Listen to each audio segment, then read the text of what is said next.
দর্শক সবাইকে শুভ সন্ধ্যা জানিয়ে শুরু করছি সংবাদ প্রকাশের নিয়মিত আয়োজন বই প্রকাশ। আপনারা জানেন যে নতুন বই এবং বইয়ের খবর নিয়ে আমরা এই অনুষ্ঠানটি সাজিয়ে থাকি এবং এই অনুষ্ঠানে লেখক স্বয়ং উপস্থিত থাকেন এবং এই বইটি যিনি প্রকাশ করেন তিনিও উপস্থিত থাকেন, অথবা যদি কেউ ভূমিকা লিখে থাকেন তাকেও আমরা আসলে এই অনুষ্ঠানে যুক্ত করে থাকি। তো আজকে একটা বিশেষ বই আমাদের বাংলাদেশের মানুষদের জন্য আমি বলবো যে খুবই গুরুত্বপূর্ণ একটি কাজ। মুক্তিযুদ্ধকে নিয়ে এই কাজটি হয়েছে, বইটি রচনা হয়েছে। গণহত্যার গহন গল্প প্রসঙ্গ ভবের চোর এবং লিখেছেন শাহাদাত পারভেজ। এই বইটি আপনারা জানেন যে স্বাধীনতার বা বিজয়ের 50 বছর উদযাপন করছি আমরা। বাংলাদেশের জন্মের যে এই সুবর্ণ জয়ন্তীতে এই বইটি প্রকাশ পেয়েছে এবং এই ধরনের গুরুত্বপূর্ণ কাজ আরও ভবিষ্যতে হতে থাকবে। এই বইটি এই বছর প্রকাশ পেয়েছে। প্রকাশক হলেন সাহিত্য প্রকাশ থেকে প্রকাশ হয়েছে এই বইটি, এবং এই বইটি নিয়ে আলাপ করার জন্য আজকে আমাদের স্টুডিওতে আছেন লেখক, গবেষক এবং আসলে খুবই সর্বজন শ্রদ্ধেয় মফিদুল হক। তিনি মুক্তিযুদ্ধ জাদুঘরের প্রতিষ্ঠাতা ট্রাস্টি এবং এই বইটির লেখক শাহাদাত পারভেজ। তিনি আলোকচিত্রী, লেখক এবং গবেষণা করছেন মুক্তিযুদ্ধ নিয়ে। এছাড়াও তার অন্যান্য আরও কাজ আছে, সেগুলো আসলে উঠে আসবে আমাদের এই আলোচনায়। তো প্রথমে আমি আসলে শাহাদাত পারভেজ আপনার কাছে যেতে চাই যে এই বইটি আমি যতদূর পড়েছি দেখলাম এই বইটির সাথে আপনার শৈশব, আপনার কৈশোরের স্মৃতি, মানে এক ধরনের আপনার বেড়ে ওঠা যে জায়গাটিকে ঘিরে সেই জায়গাটি থেকেই আপনি এক ধরনের ঘনিষ্ঠতা বোধ করেছেন এই কাজটি করার জন্য মুক্তিযুদ্ধকে নিয়ে। যদি দর্শকদের কাছে একটু খুলে বলতেন সেই বিষয়টি। ধন্যবাদ বিধানদা, শুভ সন্ধ্যা। আসলে আমার শৈশব শুরু হয় কিন্তু মুক্তিযুদ্ধের গল্প শুনে শুনে। আমার সমস্ত শৈশব আচ্ছন্ন ছিল মুক্তিযুদ্ধকে ঘিরে। আপনি বলেছেন সেই কথা যে আমার মূল পরিচয় আলোকচিত্রী, কিন্তু আমি মুক্তিযুদ্ধ গণহত্যা নিয়ে গবেষণা করি। এই যে আমি যে গবেষণা করি, এই জায়গাটা তৈরি হয়েছে কিন্তু আসলে যদি মুক্তিযুদ্ধ না থাকতো তাহলে আমাদের কিন্তু অহংকার করার কিছু থাকতো না। এবং আমি গবেষণা করতাম কিনা আমি ঠিক জানি না। তো 71-এ আমরা অনেকেই স্বজন হারিয়েছি। বাংলাদেশের এমন কোনো মানুষ নাই যে 71-এ স্বজন হারায়নি। আমিও স্বজন হারিয়েছি। এই যেই ঘটনাটা নিয়ে এই বইটি লেখা, গণহত্যার গহন গল্প প্রসঙ্গ ভবের চোর। ভবের চোর আসলে আমার গ্রাম, আমি সে এলাকায় জন্মেছি। এবং 71 সালের 7 ডিসেম্বর যে 11 জনকে পাকিস্তানি হানাদার বাহিনী নির্বিচারে হত্যা করেছে, প্রত্যেকে আমার স্বজন, গ্রামের মানুষ। এবং এরা আমার গ্রামটাকে রক্ষা করার জন্য এবং ঢাকা চট্টগ্রাম মহাসড়কটাকে ডিসকানেক্ট করার জন্য এরা মুক্তিযুদ্ধে ঝাঁপিয়ে পড়েছিল। মুক্তিযুদ্ধে যাওয়ার মতো তাদের বয়স ছিল না। সবাই প্রাইমারি স্কুলে পড়তেন, হাই স্কুলে পড়তেন। সে সমস্ত মানুষ এই মুক্তিযুদ্ধের জন্য প্রাণ দিলেন। এবং আমার কাছে মনে হলো যে এই দেশটাকে স্বাধীন করার জন্য, মুক্ত করার জন্য যে মানুষগুলো অকাতরে প্রাণ দিয়ে গেলেন, তাদের জন্য কিছু না কিছু লিখতে হবে। আমার প্রায় দুঃখ লাগে যে আমি তো মুক্তিযুদ্ধ করতে পারিনি, মুক্তিযুদ্ধের সময় আমার জন্ম হয়নি, মুক্তিযুদ্ধের অনেক পরে আমার জন্ম হয়েছে। কিন্তু এই যে আমরা যে বিজয়ের 50 বছর যে উদযাপন করছি, সেটা কিন্তু আমার জীবনে পরম পাওয়া। আমি জানি না যে বিজয়ের 100 বছর আমি দেখতে পারবো কিনা। হ্যাঁ, মুক্তিযুদ্ধ করতে পারলাম না, কিন্তু একটা মাইল ফলক যে 50 বছর, কিন্তু তাদের জন্য একটা লেখা আমি মনে করি একটা দায়। যে এলাকায় আমি জন্মেছি, যেই গ্রামের আলো বাতাসে আমি বড় হয়েছি, এবং যেই গ্রামটাকে, যে এলাকাটাকে মুক্ত করার জন্য যারা প্রাণ দিয়ে গেছেন, তাদের জন্য লেখা। আমি আমি আপনাকে বলে শেষ করতে পারবো না। ধরেন আমার কিছু কিছু বই বেরিয়েছে, হ্যাঁ, তো সেই আমি তাতে খুশি। কিন্তু এই বইটা বেরোনোর কারণে আমি এত খুশি, কারণ আমার কাছে মনে হয়েছে যে আমি তৃপ্ত হই না, কিন্তু আমার কাছে একটা জিনিস মনে হয়েছে যে আমার জীবনে যদি এই বইটা আমি না লিখতাম না, কেন যেন নিজেকে অতৃপ্ত লাগতো, অপূর্ণ লাগতো। মুক্তিযুদ্ধ আমাদের প্রজন্ম আমরা দেখিনি, কিন্তু বোধ করি, ধারণ করি। সেই জায়গা থেকে কোনো একটা কাজ করতে পারা, যুক্ত হওয়া, কোনোভাবে যুক্ত হতে পারা, এটা অনেকটা বড় ব্যাপার হয়ে দাঁড়ায় আমাদের জন্যে। আমি আসলে আপনাকে কি বলবো, এটা খুবই চমৎকার একটি কাজ হয়েছে। মফিদুল হক, আপনার কাছে আসতে চাই যে এই বইটি মুন্সিগঞ্জের গজারিয়া উপজেলার একটা ছোট্ট এলাকার একটা কাহিনী, এবং আমরা জানি যে বাংলাদেশের মুক্তিযুদ্ধে এই যে বিশাল আহ, আমাদের বাংলাদেশ, এই বাংলাদেশের নানা জায়গায়, নানা অঞ্চলে কত ছোট ছোট ছোট ছোট এইরকম অনেক ঘটনা, বীরত্বপূর্ণ কাহিনী সেগুলো রয়েছে।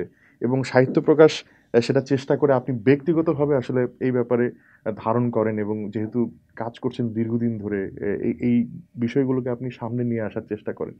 তো এই যে বইটা আপনারা করেছেন, এরকম আরো কোনো, বা এই বইটা করার পেছনের আহ, গল্পটা যদি শুনতে জানাতেন, এবং আরো কি কাজ এরকম এই 50 বছর উপলক্ষে আপনাদের আসছে কিনা সেটা যদি জানাতেন আমাদের।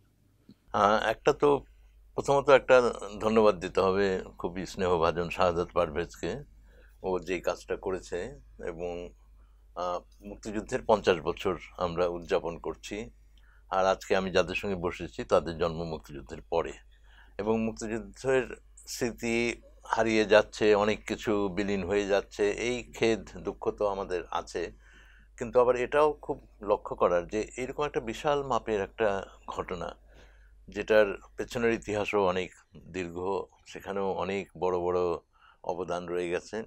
আর ৭১-এর ৯ মাস জুড়ে এই বাংলাদেশের ভূখণ্ড জুড়ে যে নৃশংসতা, নির্মমতা ঘটেছে, এবং তার মোকাবেলা করার জন্য মানুষের যে জাগরণ, সেই বঙ্গবন্ধুর আহ্বানটাও স্মরণ করব যে তিনি গোটা জাতিকে ঐক্যবদ্ধ করেছিলেন।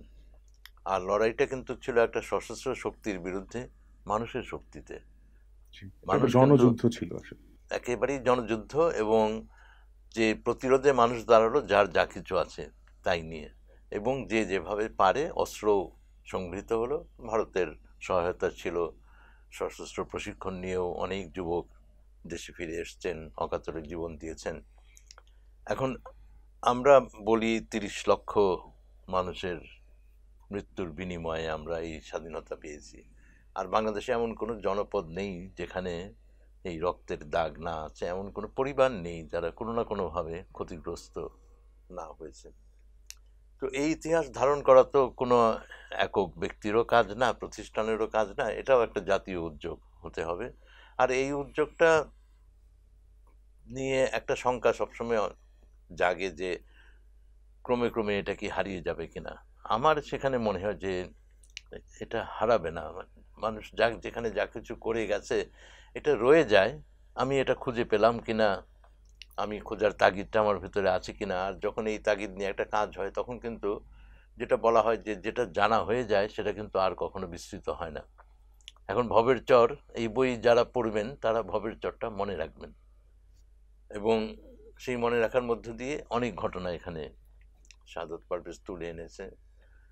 তো এই ধরনের কাজগুলোকে আমরা খুঁজি অনেক রকমভাবে, একেবারেই যে মানে আঞ্চলিক একান্ত একটা ছোট্ট এলাকারই হয়তো কথা, কিন্তু ওই এলাকাগুলোতে এমন একটা মানবিক মাত্রা থাকে কাহিনীগুলোতে, তার নানা দিক এত স্বাভাবিকভাবে ওখানে উঠে আসে যে ইতিহাসের যখন আমরা একটা মেটা ন্যারেটিভ যদি বলি, সেটা যখন আমরা বয়ান কেউ করে, আমরা সেটা পাঠ করি, অনেক সময় এই মানবিক দিকটা হারিয়ে যায়।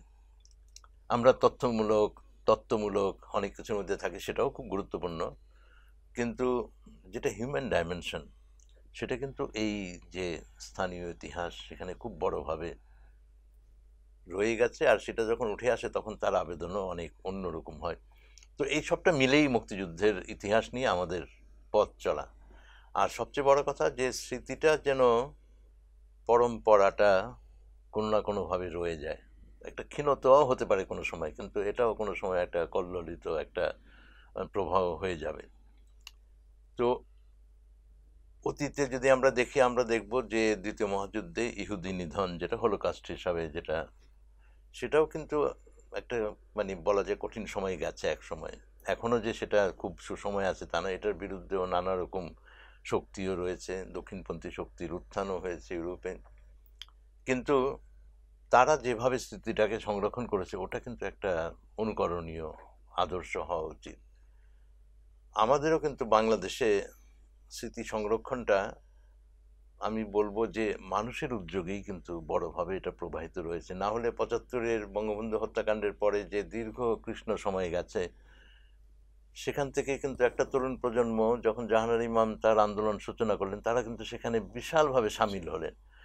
কিসের থেকে সামিল হলেন? তখন কিন্তু অনেকগুলো বই কিন্তু অনেক প্রভাব তৈরি করেছিল। জাহানারা ইমামের বইয়েরও একটা বিশাল একটা ভূমিকা এখানে রেখেছে। যে আমি জানি যে অনেক তরুণ এই ৭১-এর দিনগুলি পড়ে সেই এলিফ্যান্ট রোডে খুঁজে খুঁজে কণিকা বাড়িতে হাজির হয়েছে। আর উনিও এদেরকে খুব সাদরে বরণ করেছেন, খুব স্বাভাবিকভাবে।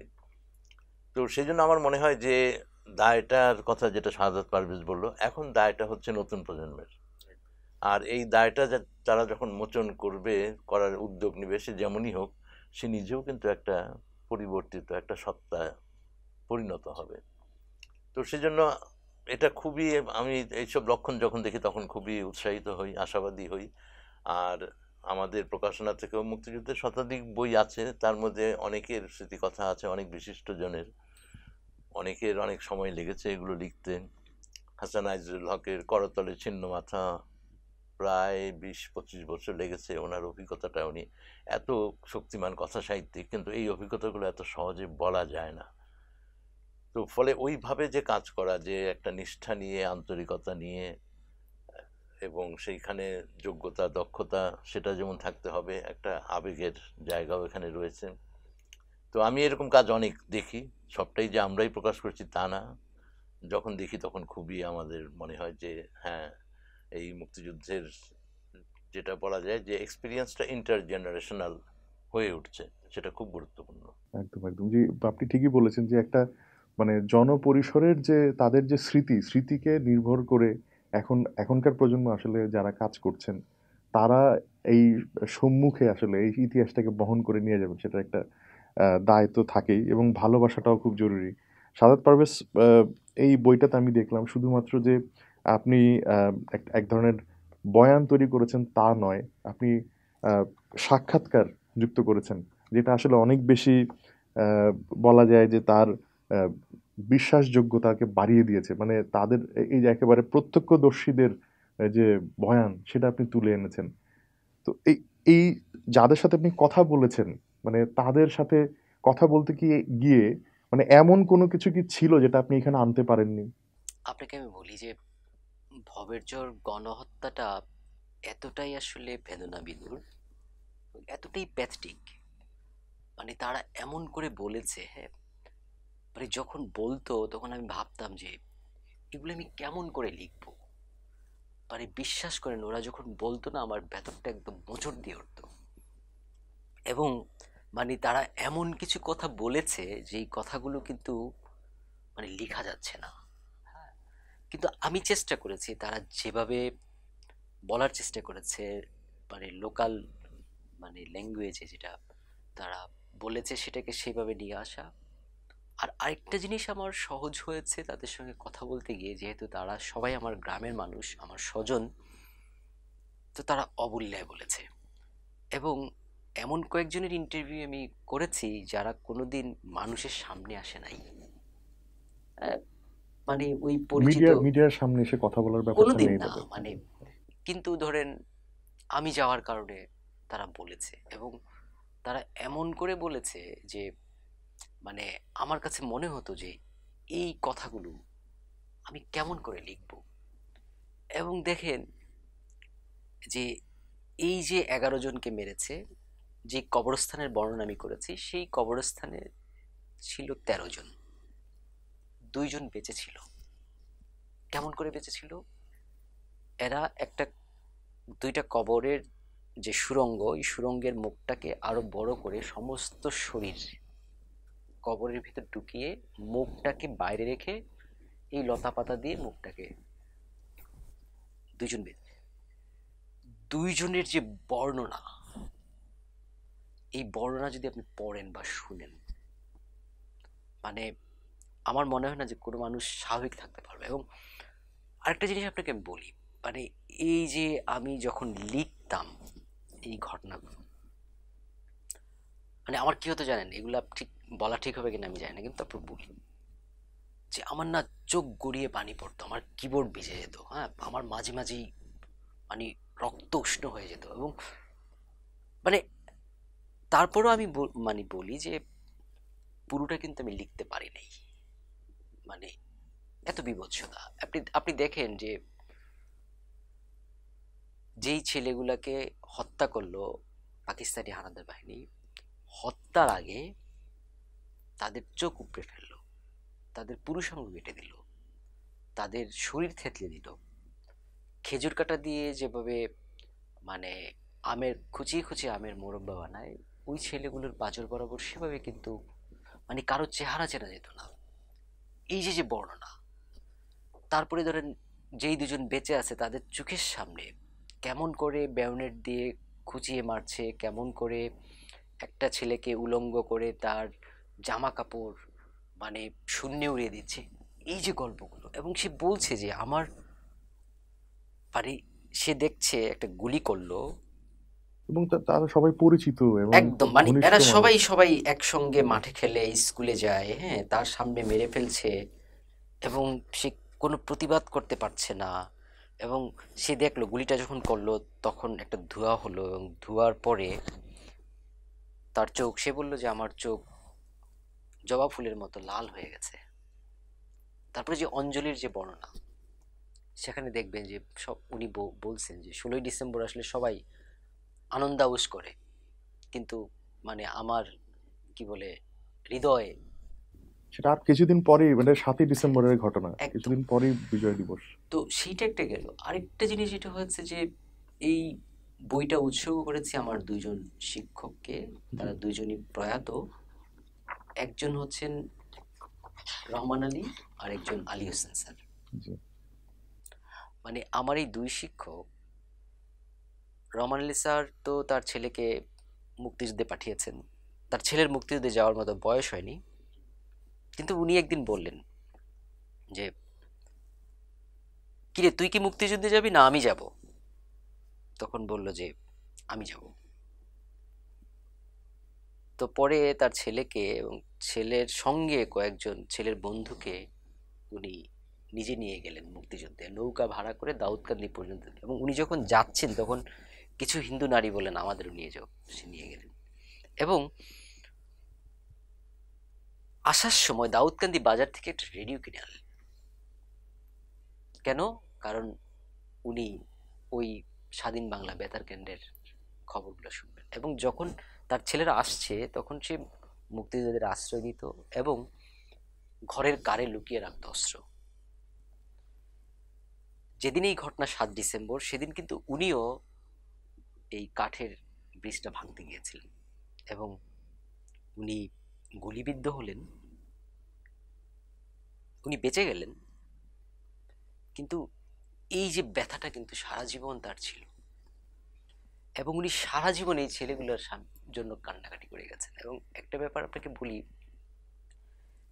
যে ওনার যে মৃত্যু হলো এই ব্যথায় ওনার মাঝে মাঝে মানে দম আটকে যেত।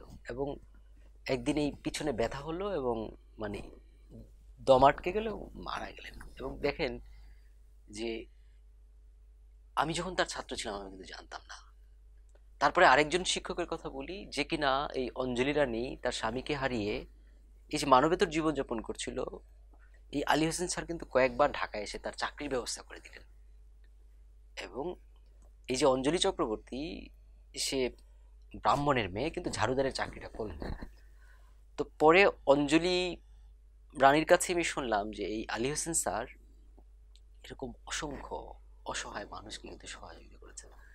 তো পরে না আমি যখন এগুলা নিয়ে কাজ করতে শুরু করলাম, একটু বড় হলাম, বুঝতে শুরু করলাম পৃথিবীটাকে, এবং যখন শুনলাম যে এই দুজন আমার শিক্ষক, তখন না মানে আমার যে কি যে গর্ব হলো, মানে এইটা আপনাকে আমি বলে শেষ করতে পারবো না। তো আমি খুবই লাকি যে এরকম দুইজন মানুষ আমার শিক্ষক ছিলেন। আমি আরেকটা জায়গায় লাকি, সেটা হচ্ছে যে মফিদুল হক, মফিদুল ভাইয়ের আমি স্নেহ পাই। মানে আমি কেন পাই আমি ঠিক জানি না। মফিদুল ভাই আমার এই বইটাই বের করেন না, কিন্তু এর আগেও আমার একটা বই উনি বের করেছেন, সেটাও গজারিয়ার উপর, গণহত্যা গজারিয়া রক্ত মৃত্যু মুক্তি। তা আমি মফিদুল ভাইয়ের কাছে কেন গেলাম বা কেমন করে গেলাম? আমি না শুনতাম, মানে মফিদুল ভাই, আহ, যেহেতু একটু লেখালেখির সঙ্গে যুক্ত, সবাই বলে কি যে মফিদুল হক যার তার বই করে না, এবং উনি যে কোনো বই করে না, বই যেটা মানসম্মত সেই বইটাই বের করেন। এবং উনি বইয়ের মধ্যে যে কয়েকটা, মানে এক ফ্লেপে যে কয়েকটা লাইন লিখেন, সেটা এখন একজন লেখকের জন্য খুব গুরুত্বপূর্ণ। তো আমার কাছে না মনে হয়েছে, আমি নিজেকে একটু দেখার চেষ্টা করলাম যে আচ্ছা, আমি মফিদুল ভাইয়ের কাছেই যাবো। মানে অন্তত মফিদুল ভাইয়ের কাছে গেলে আমি বুঝতে পারবো যে আমার কিছু হলো কি হলো না। তা আমি মফিদুল ভাইয়ের কাছে গেলাম। তখন যে আমি মফিদুল ভাইকে খুব বেশি চিনতাম, বা মফিদুল ভাইকে আমাকে এত বেশি চিনতো কিনা আমি ঠিক জানি না। আমার একটা আলোকচিত্রী পরিচয়ের বাইরে তো আমার কোনো পরিচয় নাই। আমি একজন নেহায়েত একজন আলোকচিত্রী। আমি মফিদুল ভাইকে ফোন করে গেলাম, পাণ্ডুলিপি নিয়ে গেলাম। উনি আমার বইটা দেখলেন এবং একটু আমার দিকে তাকিয়ে হাসলেন। আমি একটু ভরসা পেলাম হাসিটার মধ্যে। মনে হলো যে, তো মফিদুল ভাই আমার বইটা করেছে। তো সেই জায়গায় মানে আমি খুশি। কেন খুশি? যে যে মফিদুল ভাই মানে সারা জীবন সংগঠক মানুষ, মুক্তিযুদ্ধ নিয়ে কাজ করেছেন। মুক্তিযুদ্ধে তার বাংলাদেশে কি অবদান সেটা আমরা সবাই জানি। মানে তার এক ধরনের স্নেহ থেকে এই ধরনের বই বের হওয়া, মানে আমার মতো একজন নবীন, একজন নেহায়েত না জানা মানুষের বই বের হওয়া, মানে আমার জন্য কিন্তু মানে পরম পাওয়া আপনি বলতে পারেন। হ্যাঁ, যেটা বলছিলেন যে আসলেই সাহিত্য প্রকাশ এবং মফিদুল হক মানে আহ, দু- দুটো জায়গায় আমি বলবো যে প্রতিষ্ঠান, মানে মফিদুল হক ব্যক্তি নন, প্রতিষ্ঠানেই পরিণত হয়েছেন আসলে। তো আহ, আমরা জানি যে মুক্তিযুদ্ধ নিয়ে আপনার এবং আপনাদের যে কাজ, সেটা তো একটা মানসম্পন্ন কাজই আপনারা করে আসেন এবং করার চেষ্টা করছেন। কিন্তু দুঃখের সঙ্গে লক্ষ্য করছি যে এই যে 50 বছর উপলক্ষে বাংলাদেশের সুবর্ণ জয়ন্তীতে অনেক কাজ কিন্তু হচ্ছে মুক্তিযুদ্ধের দায় সারা গোছের, এবং এই যে দায় সারা গোছের কাজ হচ্ছে, মানে এইটা নিয়ে আপনি এটি বিষয়টিকে কিভাবে দেখছেন, যে এটা কেন হচ্ছে বা কি করলে হতো না আসলে? না, একটা তো সমাজে তো অনেক রকম প্রবণতা থাকে এবং অনেক রকম মানুষ থাকে। আমাদের সমাজে যেমন এখন একটা দুর্নীতির একটা বিস্তার হচ্ছে। এখন সেই মানুষগুলো কি সমাজটার প্রতিনিধিত্ব করে নাকি সমাজের অবক্ষয়ের প্রতিনিধিত্ব করে? তো সমাজের যদি সামাজিক অবক্ষয় থাকে, তার চিহ্ন অনেক জায়গায় থাকবে, মুক্তিযুদ্ধকে ঘিরেও সেটা থাকবে। কিন্তু সেইখানে যে সত্যিকারের কাজগুলো যখন হয়, সেটা কিন্তু থেকে যায়। সেটাই খুব গুরুত্বপূর্ণ। আমি মানে সাদাত পারভেজ সালমান আর বলতে চাই না, কিন্তু আমার কাছে মনে হচ্ছে এই বইটার ডাইমেনশন কিন্তু অনেক। এটা একদম একটা লোকাল হিস্ট্রি, লোকালেরও লোকাল বলা যায়, যে একটা মানে এই গ্রামটার একমাত্র বৈশিষ্ট্য, সৌভাগ্য বা দুর্ভাগ্য, যে এটা একটা সড়ক, মহাসড়কের কাছাকাছি। ঢাকা চিটাগাং মহাসড়ক, হ্যাঁ, জি। আর ওই গ্রামের মানুষেরই এখানে কথা না, কিন্তু এইটা পড়লে কিন্তু এইখানে যেটা বলা নাই সেটাও কিন্তু পাঠক একটা পরিচয় পাবে, যে মুক্তিযুদ্ধটা কি অভিঘাত তৈরি করেছিল বাংলার সমাজ জীবনে। গোটা বাংলাই আমি বলতে পারি, এটা এটা গোটা বাংলার প্রতিনিধিত্ব করে না, এটা একটা গ্রামেরই প্রতিনিধিত্ব করে, কিন্তু এটা গোটা বাংলার মানুষের যদি সাইকি বলি আমরা, সেটার একটা প্রতিফলন। এবং একেবারে সাধারণ মানুষ কিভাবে এই লড়াইয়ে সামিল হয়েছিল। এখানে কিন্তু কেউই কিন্তু যে খুব একজন একেবারে দাপুটে যোদ্ধা খুবই সেরকম, হ্যাঁ। মানে ধনবান, বিত্তবান, অনেক রকম সুযোগ সুবিধা পাওয়া মানুষ তা না, একেবারেই সাধারণ মানুষ। তো সে সেইখানে আবার এই গ্রামগুলো, যে গ্রামগুলোর থেকে সীমান্ত খুব দূরে নয়, সেই গ্রামের তরুণদের ভিতরে কিন্তু আরেকটা আলোড়ন তৈরি হয়েছিল। এখানেও কিন্তু তার একটা প্রতিফলন আছে এবং তারা এটার মূল্যও দিয়েছে অনেক বড়ভাবে। তো ফলে আমি দেখি যে ডাইমেনশনটা অনেক বড়। তারপরে যে বয়ানগুলো এখানে নেওয়া হয়েছে, এখন তো এগুলো আরও অনেক বেশি স্ট্রাকচার্ড হচ্ছে। যে এই বয়ানগুলোর একটা হচ্ছে যারা ভিকটিম, যারা শহীদ হয়েছেন, তাদের পরিবারের নিকটজনরা এটা তাদের কথাগুলো বলেছেন। সেখানে কিন্তু একটা নারীদের বয়ানটা এখানে আছে, যেটাও খুবই তাৎপর্যপূর্ণ, যে এটা খালি একটা যে তার ব্যক্তিগত একটা বয়ানও না।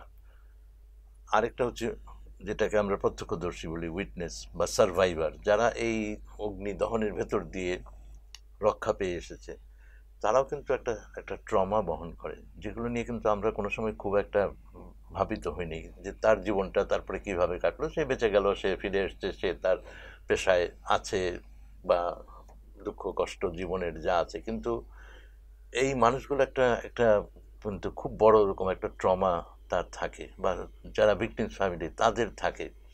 আবার এই মানুষগুলো রাষ্ট্রীয় সহযোগিতা বলতে যে ওই রকম একটা পরিবেশেও, কিন্তু এটাও একটা খুব লক্ষ্য করার বিষয় যে বঙ্গবন্ধু দেশে ফিরে কিন্তু একটা উদ্যোগ নিলেন, এবং যেখানে যেখানে যত শহীদ পরিবার ছিল এই প্রান্তিক অঞ্চলে, একটা চিঠি তিনি পাঠিয়েছেন তার স্বাক্ষর করা, আর প্রথম দিকে 1,000 টাকা, পরে 2,000 টাকা।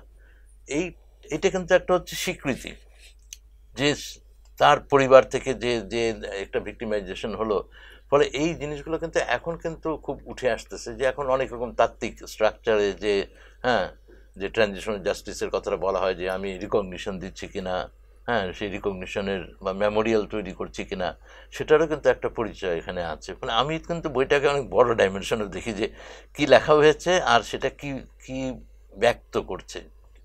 যে মেমোরিয়ালাইজেশন দেখা যায় যে মানুষ কিন্তু বাংলাদেশে লোকাল ইনিশিয়েটিভই প্রথম মেমোরিয়ালাইজেশনটা শুরু করেছে। হয়তো সে কোনো রকম একটা শহীদ মিনার, মানে সেই শহীদ মিনারটা দেখলেও মনে হবে যে এটা তো হয় নাই শহীদ মিনার, কিন্তু হয়েছে কি হয় নাই খুব বড় কথা না। বড় কথা হচ্ছে ওইরকম একটা বিমূর্ত একটা শহীদ মিনারও কিন্তু মানুষের অন্তরে ওটাই একটা প্রতীকী রূপ পেয়ে গেছে। ফলে আমি যেটা মনে করি যে এই সব কাজের, যখন এটা খুব আন্তরিকতা নিয়ে একটা অঞ্চলের গোটা মানে মানবিক কাহিনীগুলো তুলে ধরা হয়, এটা অনেক বড় একটা কাজের কিন্তু মানে অংশ হয়ে যায়। তো সেই হিসাবে আমি এই বইটার মধ্যে অনেক রকম ডাইমেনশন আমি দেখতে পাই আর কি। সেজন্য আমার খুব মনে হয়েছে যে এরকম পাণ্ডুলিপি হাতে পাওয়াটা খুব, মানে এরকম পাণ্ডুলিপি এরকম না যে ঠিক আছে বইমেলা আসতেছে আমি একটা বই লিখবো, আমি বসে গেলাম, আমি 1 মাস 2 মাসে একটা পাণ্ডুলিপি তৈরি করে ফেললাম। আর এটা তো যেহেতু শাহাদাত পারভেজের নিজের গ্রাম, ফলে ওর কিন্তু একটা আরেক ধরনের একটা যুক্ততা আছে, সেইখানে নির্মোহ হওয়াটারও একটা গুরুত্ব আছে। যে সেটাও আমার মনে হয়েছে যে ওর সঙ্গে কথা হয়েছে, তারপরে ও ফটোগ্রাফার, ফলে ও ছবিও এখানে যুক্ত করতে পেরেছে, যেটা হয়তো অনেক সময় অনেক লেখকের পক্ষে ওইভাবে সম্ভব না। তো ফলে যারা স্টেটমেন্ট দিচ্ছেন তাদের ছবিগুলোও কিন্তু তাকে একটা মানে বাস্তব রূপ দেয়। আমরা তো বলি 30 লক্ষ, কিন্তু 30 লক্ষ তো একটা সংখ্যা, আর এই সংখ্যাটা এত বিপুল যে মানুষ কিন্তু একটা পর্যায়ের পরে এটাকে কল্পনাও করতে পারে না যে 30 লক্ষ মানে কি। আমাকে যদি ধরো 5,000 মানে কি, তাহলেও আমি সেটার কোনো থই পাবো না। তো সেই সংখ্যাটা তো পিছনে তো একটা অবয়ব আছে, সেই অবয়বটার তো একটা প্রাণ আছে, তো সেইটা আমি কিভাবে প্রতিষ্ঠা করব। তো এই কাজগুলো কিন্তু, আমি সেজন্য বলছি যে কাজটার কিন্তু মানে মাত্রাটা কিন্তু অনেক বড়। সেজন্য খুব মানে আমি খুব আনন্দিত হয়েছি। আর এখানে একটা কথা বলা যায়, আমি যেই পাণ্ডুলিপিগুলো প্রকাশ করি, ফ্ল্যাগটা আমি লেখার চেষ্টা করি, যেটা ব্লার্ব বলে আর কি বইয়ের। তো আমার জীবনে একটা খুব বড় একটা অর্জন আছে, সেটা হচ্ছে যে খালাম জাহানারা ইমাম যখন 71 দিনগুলি লেখা শেষ হলো, সন্ধানী থেকে বইটা বেরোবে, উনি বলেছিলেন যে মফিদুল আমার বইয়ের পরিচিতি তুমি লিখবা। আমি কিন্তু এটা লিখেছি, খুব কষ্ট হয়েছে, খুব অল্প কয়েকটা লাইনে, কিন্তু আমার মনে হয়েছে যে ওইটা আমার জন্য একটা বিশাল একটা সম্মান। তো অনুজের কাছ থেকেও সম্মান পাই, এটা লিখেও আমি খুব সম্মানিত হয়েছি। তা আমার ভালো লেগেছে আর কি। জি, আমরাও মনে করি যে এই বইটা আসলে খুবই গুরুত্বপূর্ণ বই। এই সময়ে এসে যে আপনি এই লোকালের কথা যে বলছিলেন, লোকালটা কি করে গ্লোকাল হয়ে ওঠে? মানে এই স্থানিক এই কাহিনীগুলোই একসময় আসলে বিশ্বের দরবারে গিয়ে পৌঁছাবে, এবং এটাকে কেন্দ্র করে বোঝা যায় যে ছোট এই বিভিন্ন ফ্রন্টে যে মানুষ জনযুদ্ধ করেছে, সেটা গোটা বাংলাদেশে আসলে কি করে হয়েছে। সাধারণত শেষ কিছু বলতে চান কিনা আমরা অনুষ্ঠানের শেষের দিকে? আসলে এই বইটা তো আমি চেষ্টা করেছি, এটা আমার একটা খুবই মানে নেহায়েত কি বলে, আমি চেষ্টা করেছি, খুব যে বড় কিছু হয়েছে আমি মনে করি না, তবে আমার চেষ্টার কোনো কমতি ছিল না। এই গণহত্যাটা তো শুধু একদিনের ঘটনা না, আমি সেখানে এই গণহত্যার আগে এবং পরের ঘটনাগুলোকে আমি নানাভাবে বর্ণনা করার চেষ্টা করেছি। এই গণহত্যাটা, একটা গণহত্যা শুনলে হয়তো মনে হবে যে এটা উম, হঠাৎ করেই হয়ে গেছে, কিন্তু এটা আসলে তা না। এই গণহত্যাটা ছিল পূর্ব পরিকল্পিত, এবং পূর্ব পরিকল্পিত যে সেটার একটা ডকুমেন্ট কিন্তু আমি হাজির করেছি। কারণ ভবের চরে যখন মুক্তিযুদ্ধের মানে দানা বাঁধতে শুরু করে এবং একটা জাগরণ সেখানে তৈরি হয় এবং একটা প্রতিবাদ প্রতিরোধ শুরু হয়, তখন থেকে কিন্তু পাকিস্তানি হানাদার বাহিনী এই অঞ্চলের যুবকদের প্রতি খুবই খ্যাপা ছিল, এবং মূল লড়াইটা কিন্তু ছিল মহাসড়ক। মানে এই যে মহাসড়ক, তারা চাইতো, যেহেতু এটাকে এমএসআর বা মেইন সাপ্লাই রুট বলতো, তারা চাইতো যে এটাকে যে কোনোভাবে এটাকে রক্ষা করা। আর মুক্তিযোদ্ধা এবং এলাকাবাসী এটা চেষ্টা করতো যে কোনোভাবে এটাকে ব্রিজ কালভার্টকে উড়িয়ে দিয়ে সেটা তাদেরকে দিশেহারা করে রাখা। এই ছিল মূল দ্বন্দ্ব। এবং এইটা করতে গিয়ে মানে গজারিয়াবাসী যেভাবে তাদের মানে দিতে হয়েছে, মূল্য দিতে হয়েছে, সেটা আপনি মানে চিন্তা করতে পারবেন না। মানে এই ৭১-৯ মাসে গজারিয়াবাসীর জীবন বলতে কিন্তু কিছু ছিল না। আমি জানি যে বাংলাদেশের প্রত্যেকটা অঞ্চলই মানে ভুক্তভোগী, প্রত্যেকটা গ্রামে, প্রত্যেকটা পাড়ায় মহল্লায় ৭১-এর মানে ওদের নির্যাতন বর্বরতা দগদগে হয়ে আছে। কিন্তু একটা কথা বলি, গজারিয়ার একটা বিশেষত্ব হচ্ছে যে, আমি কেন বললাম যে গজারিয়ার মানুষের জীবন বলতে ছিল না, সেটা হচ্ছে যে প্রতিটা এলাকায় আপনারা জানেন যে একটা করে পাকিস্তানি ক্যাম্প থাকে, কিন্তু গজারিয়া ছিল ৭টা ক্যাম্প। কেন? একটা ছিল থানা সদরে, একটা বাউশিয়া ঘাটে, একটা মেঘনা ঘাটে, যেহেতু ঢাকা চট্টগ্রাম মহাসড়কটা ওখানে গেছে, এবং ঢাকা চট্টগ্রাম মহাসড়কের এই দুইটাই বড় নদী। এবং এই যে যে মেঘনা থেকে বাউশিয়া ঘাট পর্যন্ত যে মানে এই ১৩ কিলোমিটার যে রাস্তা, সেই রাস্তাটা একটা মৃত্যুপুরী সড়কে পরিণত হয়েছিল। যার ফলে হচ্ছে কি যে গজারিয়াটা এমনি নদী বেষ্টিত, তো প্রত্যেকটা ব্রিজ কালভার্টের নিচে কিন্তু মানে আর্মি ক্যাম্প, সেমি ক্যাম্প। তো যার ফলে মানে এই ৯ মাসে গজারিয়াবাসীর একেবারে কোনো জীবন ছিল না, তারা এতটা নির্যাতিত হয়েছে। আপনি যদি গজারিয়ায় যান, ভবেরচরে যান, আপনি যদি কানটা পাতেন, এখন ৭১-এর করুণ কান্নার শব্দ আপনি শুনতে পাবেন। জি, সেটাই। মানে আসলে এটা খুবই নারকীয় একটি জীবনের ভিতর দিয়ে তারা গেছেন। কিন্তু এই যে সাফল্য আমরা অর্জন করেছি ১৬ই ডিসেম্বর এবং এই বিজয়ের মাস চলছে। মফিদুল হক, শেষ করব যদি কোনো কিছু বলার থাকে, মানে সংক্ষেপে যদি কিছু বলতে চান। একটা তো মুক্তিযুদ্ধের সুবর্ণ জয়ন্তী যখন পালন করছি, অনেক মানুষকে আমরা হারিয়েছি এই ৫০ বছরে। মুক্তিযুদ্ধের প্রজন্ম যারা মুক্তিযুদ্ধে নানা রকমভাবে ভূমিকা পালন করেছেন, এখন বাংলাদেশে নবীন প্রজন্ম সংখ্যাগরিষ্ঠ, এবং এই নবীন প্রজন্মেরও সুবর্ণ জয়ন্তী উদযাপনের উৎসবে আমরা শরিক হচ্ছি, কিন্তু একটা দায়বদ্ধতাও এখানে আছে। আমি খুব মানে এটাই মানে আমাদের প্রত্যাশা থাকবে যে এই যে দায় ইতিহাসের প্রতি, এটা ইতিহাসের দিকে ফিরে তাকানো বা পেছন দিকে চলে যাওয়া নয়, একটা শিক্ষা গ্রহণ করা যে এই নিষ্ঠুরতাগুলো কেন ঘটেছিল, কোন আদর্শের ভিত্তিতে, ধর্মকে কিভাবে বিকৃত করে মানবকে দানবে রূপান্তরিত করা হয়েছিল। আর সেইখান থেকে শিক্ষা নিয়ে একটা সম্প্রীতির সমাজ আমরা প্রতিষ্ঠা করব, এটা তো মুক্তিযুদ্ধেরই প্রত্যয়। সেই জায়গাটায় দায়বদ্ধতাটা অনুধাবন করা, আর এই দায় মোচনে যে যেরকমভাবে পারে সৃজনশীলভাবে নানা রকম সক্রিয়তা, এটাই তো আমরা প্রত্যাশা করব। শাহাদাত পারভেজ তার দিক থেকে একটা পরিচয় আমাদের সামনে মেলে ধরেছে। আরও আমি বলবো যে বাংলাদেশের নবীন প্রজন্ম এই কাজে যত বেশি যুক্ত হবে, নিজেদেরকেও তারা তত বেশি সমৃদ্ধ করতে পারবে। মানুষ হিসাবে তাদের ভিতরে তারা অন্য শক্তি অনুভব করবে এবং সমাজও সেই শক্তিতে বলীয়ান হবে। জি, মানে বাংলাদেশের জন্মের ঘটনাটা আসলে কোনো হুট করে ঘটে যাওয়া ব্যাপার নয়, এবং এই জনপদের মানুষ এই যে মুক্তি চেয়েছে তার একদম, আমি বলবো, পরাকাষ্ঠা ছুঁয়েছে আসলে এই ১৬ই ডিসেম্বর। তো যে কথাটা বলছিলেন সেটা সত্যি যে আহ, মুক্তিযুদ্ধের যে প্রত্যাশা ছিল, সেই প্রত্যাশা আসলে আমরা দেখেছি যে মানুষের যে অসাম্প্রদায়িক চেতনা এবং তার যে গণতান্ত্রিক চেতনা এবং সবকিছু মিলে বাদী যে বোধ তাদের ভিতর কাজ করেছে, সেগুলোকে নিয়েই তারা আসলে যুদ্ধটা করেছে। এবং আহ, তারা চেয়েছে এমন একটি সমাজ হবে, শোষণহীন সমাজ, এবং যেখানে আসলে সমান অধিকার থাকবে, মানবিক মর্যাদা থাকবে।